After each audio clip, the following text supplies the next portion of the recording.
On avait senti une baisse dans la première semaine de décembre, enfin dès la dernière semaine de novembre et la première semaine de décembre. Et puis ensuite, on a connu une accélération très rapide du nombre de patients hospitalisés. Aujourd'hui, on est sur un plateau très élevé, donc la partie est loin d'être gagnée. Dès lors que les gestes barrières ne sont pas respectés, eh bien, le virus se développe, galope et contamine. Et donc, on retrouve naturellement des patients en hospitalisation de médecine et parfois également en hospitalisation de réanimation.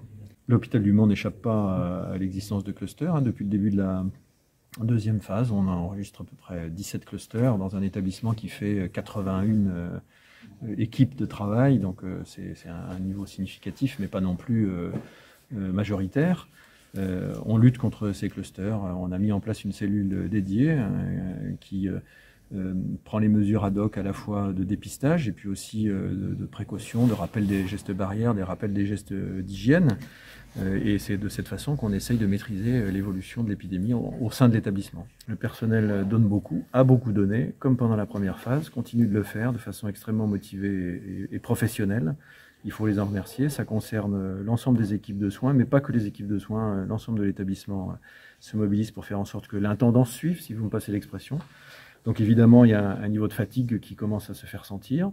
Et c'est la raison pour laquelle on aurait aimé pouvoir souffler pendant cette période de fin d'année. Et on voit bien que ce ne sera pas au niveau auquel on aurait pu s'y attendre. Voilà.